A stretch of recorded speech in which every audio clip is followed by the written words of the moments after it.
Tatum. Project.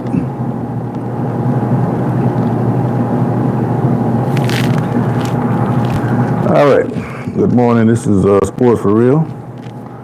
I hadn't seen a lot of you guys in a couple of days. I tried to go live yesterday, but I had connection problems. But I discovered later on that was my fault.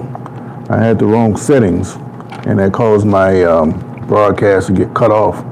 Thought I was rolling along pretty good too. I was talking about my Steelers, man, and everybody's talking about how the Steelers don't have a chance against Baltimore.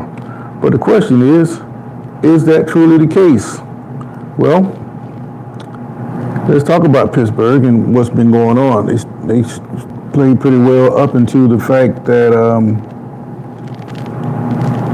get going here. They played pretty well up until the last 4 or 5 games. They had the stretch where they had to play 5 division games, and all they had to do was win a couple to seal up the AFC North. Well, as it's turned out, they have lost 4 straight. And because they lost 4 straight, they have backed into the playoffs, according to a lot of people. But I don't necessarily see that as a negative. A lot of people have already written off the Steelers, especially people in the Baltimore area. They swear up and down that Baltimore is just going to run right through Pittsburgh. But if you look at the 4 games the Steelers have lost, how have they lost? It all came down to a turnover. The last time the Steelers played Baltimore, they got beat 34-17. Anybody looking at that score will look at that and say, well, Pittsburgh, they got dominated by the Ravens. But that's not the case at all. That game pretty much came down to 2 plays. Russell Wilson scrambled, and he fumbled inside the 5-yard line. That's one touchdown the Steelers didn't get. Bonnie says hi. Jamil says hi. I don't know if that's my boy Jamil Cuz. That's Cuz. Holler at me later on, man. Nathan Tractor, Toucan Group. Hi. Bonnie says, what's up? I'm doing all right, Bonnie. I'm talking about these Steelers here. A lot of people don't give the Steelers a chance. But when they played last time, they fumbled the ball, and that was 1 touchdown. And then later on in the game, Russell Wilson threw a pick 6. That's 14 points. And when you add it all up, it's the Steelers' mistakes that allowed the Ravens to get away. I look like Jimmy. I can't really see the picture. Yeah, man, holler at me when you get a chance, man. I got a few minutes to kill before I have to go back to work. So I'm here talking about these Steelers, man. But the thing is, when you go to the playoffs, everybody is 0-0. It doesn't matter who you played and how you played early in the season. It's how you're going to play now. You cannot live on what you did early in the season. And that's been the problem with the Ravens. The Ravens, they've been pretty well in the regular season, but when they get to the playoffs, they find that the world is a little bit different. Because you have guys like myself who have been plotting and planning for an opportunity to go against, I don't know who that is. I thought that was somebody else. I'm sorry, Jamil, I thought you were somebody else. They've been plotting and planning like myself to go against teams like the Ravens because they just think what they saw in the regular season is what they're going to get when they go to the playoffs. Well, I've seen countless examples of that is not the case. And for as far as teams backing into the playoffs, you have plenty of examples of things that show you that Pittsburgh has a real good chance against the Ravens. I go back as far as '87 when the Minnesota Vikings, they kind of backed into the playoffs. And even their star defensive player, Keith Millard at the time, he was bemoaning the fact that they were backing into the playoffs. Well, what they backed into was a first-round game against the Saints. They had to go on the road. They obliterated the Saints. People say, well, that was a fluke. You guys have been struggling. You got San Francisco next and Joe Montana. They're going to rip you apart. Well, that wasn't the case. They went out to the coast and obliterated the 49ers. Okay, so this team now that nobody gave a chance got to the NFC Championship game where they played against Washington. Well, that game was nip and tuck. Ricky Rick says, good morning, how you doing, man? We're going to whip the Ravens, Ricky Ricks, and I'm going to tell you why. But Millard, they got into the AFC Championship game where they played, the NFC Championship game where they played against the Redskins. And the only reason that Minnesota didn't win that game because they didn't convert. They had Darren Nelson on the out route. He didn't catch the ball. He catches the ball, the Redskins don't win that Super Bowl when they beat the Broncos and with Doug Williams. But that's just the way things work out. So now that Pittsburgh seems to be struggling on offense, the Ravens seem to be red hot on offense, but what people don't realize is there's a game plan to beating the Ravens. The first thing you have to do, you have to stop the run between those tackles. Once you stop the run between the tackles, then you're going to get the quarterback trying to run around the outside while you collapsing in on Derrick Henry. Once you slow that down and he can't get to the outside, now the fun begins. He has to stand back in the pocket and try to beat you.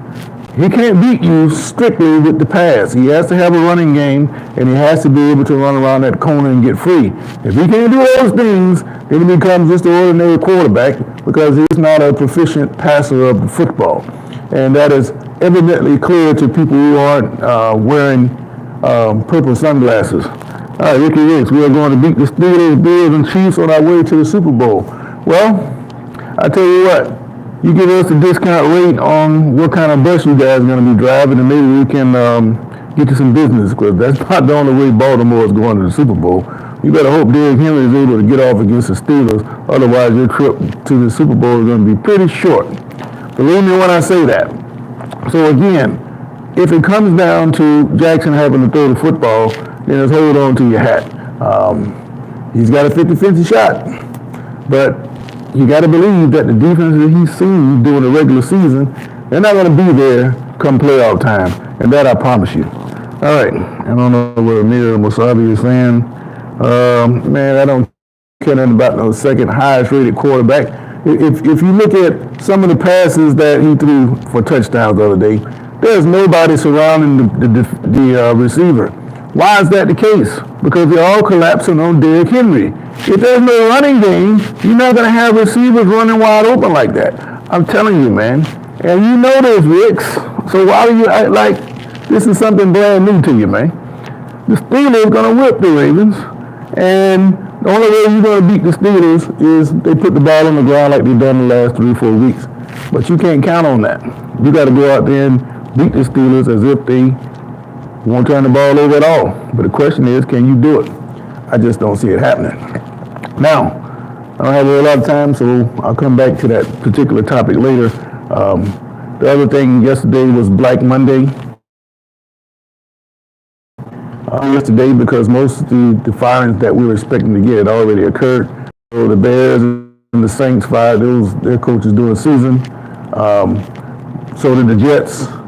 And then you had New England fire Jared Mayo on Sunday. And then you had what people expected from the Jaguars to fire Doug Peterson. Well, that actually happened, but they didn't get everything they wanted, meaning the fans. They wanted the GM, Trent Baalke, to go out the door too. Well, they kept Baalke, but they got rid of Peterson. And like I told you guys before, during the regular season, I was doing post-game interviews with fans coming out of the stadium for the Jaguars, and I got a pretty good idea about where they're coming from. The last video I did after they played the Titans at home, that video is a link for that video is in the chat. So if you want to see what the fans had to say about upcoming future for the Jaguars, you get a pretty good idea in that video. Also, if you're interested in what fans around the league are saying, and Ricks, you probably get a kick out of that, what Ravens fans are saying. Just go on to latest videos or past videos and you should be able to find out from any team what the fans are thinking about that particular team. Rick said 40 touchdowns, 4 interceptions. He can throw the ball. All right, let's examine the way he throws the ball. Jackson throws on average about 10-yard passes, 10 yards or less. He's throwing Andrews in the flat. He's throwing Andrews on a little short turnaround. Every now and then he might hit one downfield, but he ain't throwing no great passes. If you look at the difference between Mahomes and Jackson, Mahomes, he throws a lot of those passes to Travis Kelce, but when the game is on the line and he has to hit a pass, he can throw it down the field. And the only reason, I don't know why they're not using Xavier Worthy to throw it deep like they did with a Tyreek Hill, but if they have to do that, then Mahomes can hit that with pretty good accuracy. All he has to have is a little bit of time to get it off. And we've seen that over the years, and I don't think that's up for debate. But those four interceptions you talked about, half of them came against the Steelers. And we're going to get at least 2 this week when we invade Baltimore Sunday night. It's all set up for the Ravens to fall flat on their face again. And if they're going to win the championship, they're going to need Derrick Henry to get off, which is the first step to stopping the Ravens to run between the tackles. If you can do that, then you're pretty much cutting the head off that snake, man. All right, they beat us by 2 in Pittsburgh, and we certainly could have won on last drive. Okay, I said all that yesterday. Baltimore could have beat Pittsburgh the first time, and Pittsburgh could have beat you the second time. But a lot of people are getting confused about the final score of 34-17. Russell Wilson threw a pick 6, and he fumbled inside the 5 going in. There's your 14 points right there. You flip a coin, it's going to come down to who make a mistake. And if Pittsburgh don't make the mistakes they made last week, Baltimore's got a problem, man. All right. 34-17. They're no match for us. Okay, well, you make sure you come see me on Sunday, because I'm going to do a special Ricky Ricks edition. Baltimore, they fall again against the Steelers. That's what it's going to be called. I'm going to put your name in the title specifically because you and the Ravens, you guys are excited, excitedly so, understandably so, and I feel for you. But you can't get too excited about this pro sports because I think it is written. This is high entertainment, and I like talking about this high drama. And I also been watching this for over 40 years, and I got a pretty good idea about how these things are going. Normally, you come up with a team every 4 or 5 years that nobody can beat. I don't see any team like that this year. Some people think Buffalo is it. I don't see Buffalo is running through the playoffs like a lot of people think. But it's going to get very interesting real quick. All right, Steelers lost last 4, Ravens won last 4, which again doesn't mean a thing because right now you're 0-0, I'm 0-0, and it's going to be very exciting to see how this game unfolds. All right, and we scored at least 30 on our 4-game win streak. Yeah, I'm excited for you, but I hope you save some of those points for Saturday night because those still you got now don't do you no good, man. You got a problem come Saturday, and I think you know it. All right, but back to the Jaguars. They finally fired Peterson, but they kept Balky, and a lot of fans aren't happy about that. The question is, what are they going to do about the quarterback situation? They pretty much stuck with Trevor Lawrence and Mac Jones. A lot of people were clamoring for Mac Jones. They got Mac Jones. He didn't seem to do a whole lot. He looks like, he just don't look that great back there to me. He's good enough to be a backup, but be a solid starter. I don't think that's Mac Jones. That's in his future. But the question is, what head coach will they sign? I think it's very important that the Jaguars pick the right candidate because they got a lot of stuff going on right now in Jacksonville. They get ready to remodel that stadium. They also have building projects where they're putting entertainment and living quarters down by the stadium, and it's going to be a happening and lively event or area to be in during these games. And if you don't pick the right people and the fans don't participate, then that's going to take a lot from it. But it's an opportunity for Jaguars because they think they're going to get this guy Ben Johnson. But I see Ben Johnson is talking about interviewing in New England. What I think they end up doing is hiring some guy as an alternative. They might end up with Josh McDaniels or somebody like that, a retread trying to bring back to life what Belichick did. But the thing is, that's once in a lifetime run that they had, and I don't see that happening again for another 30 years. They thought they would get Belichick, but Belichick, he's tired of the NFL, and the NFL is tired of him. That's why he ended up in college at North Carolina. So I don't know who the Jaguars are going to get. Everybody wants Ben Johnson, but I don't know where Johnson is going to go. I believe he's going to stay up north somewhere, and only reason would attract them to come down here is because of the weather. But then, just because it's sunny, you still got your weather hazards down here just like you do up north. It's just a different type. But I don't have much confidence in Johnson coming here. But he's a friend of Mark Brunell, and Brunell came out and said that if Johnson was to take the job, he would come down here and join him. All right. Rick said you check in after the game on Sunday morning. Can't wait to talk about it. Well, you make sure you show up.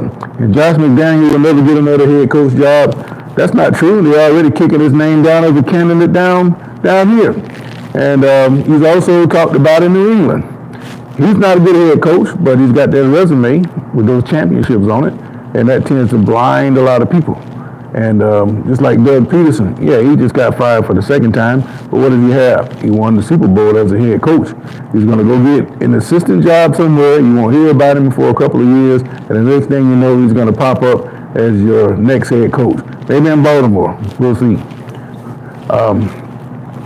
But other than that, I don't know what the I know Cincinnati fired their defensive coordinator, and the problem with that is they just couldn't stop anybody. Not that he's doing anything that anybody else couldn't do. Sometimes you just have to get a little bit more momentum, and their defense just couldn't hold off enough to keep, and it kept the Bengals out of the playoffs. And it's unfortunate for them because that's the team that nobody really wants to play right now. Okay, the Raiders situation was all his fault. Well, and so were the Broncos. He's just not a good coach, not a good head coach. It's like Silvio of The Sopranos said, some people are better at being number twos. And I think McDaniels, he's the number two. Maybe Doug Peterson is the number two, I don't know. But I would not hire him as a head coach. But if you think about it, you look at guys like in the NBA, in college, Larry Brown. How many jobs did Larry Brown have? Even when he won, he packed up and left. So either you're going to fire him or he's going to move on. So why would you hire a guy like that knowing that you're going to have to hire somebody within 2 years again anyway? So it's people like that move around so much. How do they keep getting the same jobs? Well, they have friends on the inside that can get them jobs. And I think that Josh McDaniels, Doug Peterson, guys like those, they have the talent. They may not be the greatest head coaches, but they have enough pull on the inside to get themselves a job. All right, he can be a coordinator, but not a head coach. Exactly. Some people are better at being number twos, and McDaniels is one of them. But he still has the opportunity to be a head coach. Once you get into the fraternity, you know, it's mix and match. These guys make a career out of moving around. You got some guys over a 30-year career, they have joined half the teams in the league by the time they finish. So some of them more than once. So once you get into the loop, you're pretty much set. And, you know, people making a big deal. There are a bunch of NFL coaches out of work today because their head coach got fired or they were released or whatever. But how long does that last? 2 weeks? They already got inside information about their next job, so that's not a big deal. So you just move on to another city and, you know, might as well keep a regional apartment so you don't have to go but so far because you know you're going to get a job before too long because they all have friends and these friends are tight with one another. If somebody coming from college that has a harder time trying to break into the NFL than somebody that's already there.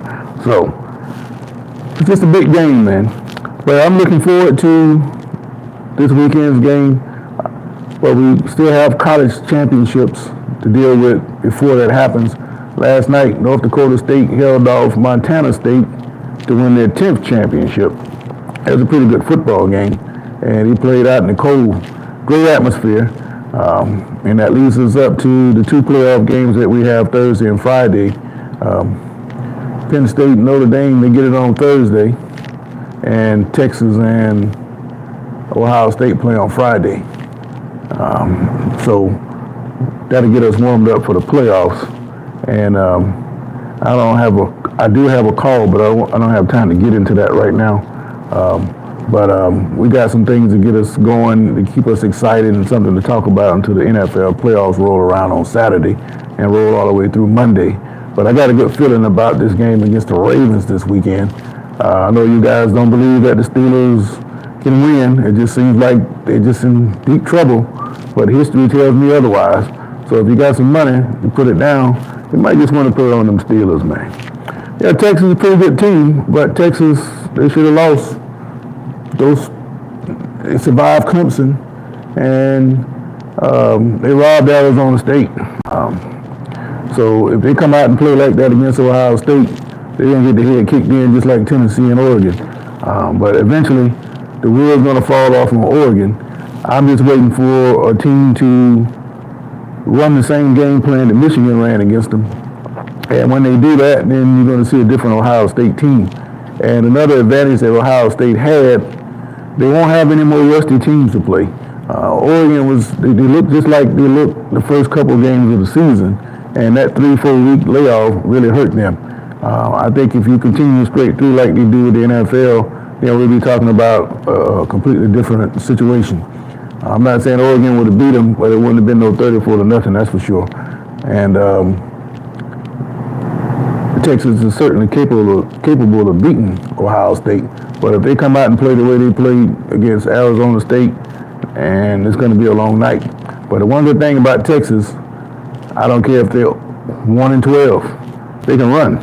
And when you can run, you can match up pretty much with anybody. And you're going to see that when they play Ohio State on Friday.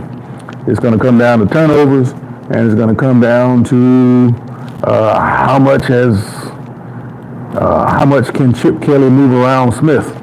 And that's what he's been doing. He adjusted from the first game that they played Oregon.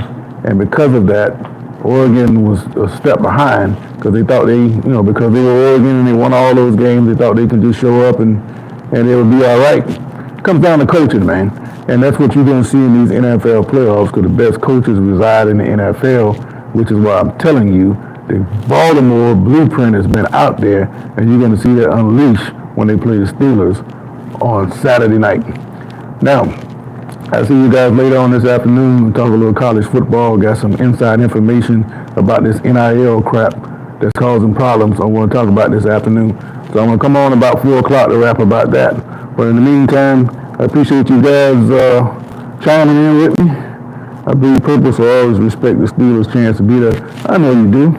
And I wonder if you're a closet Baltimore Colts fan. A lot of you guys are ex-Colts fans, and, they say they don't talk about the Colts anymore in Baltimore. I don't believe that. There's still a lot of Colts fans running around in Baltimore.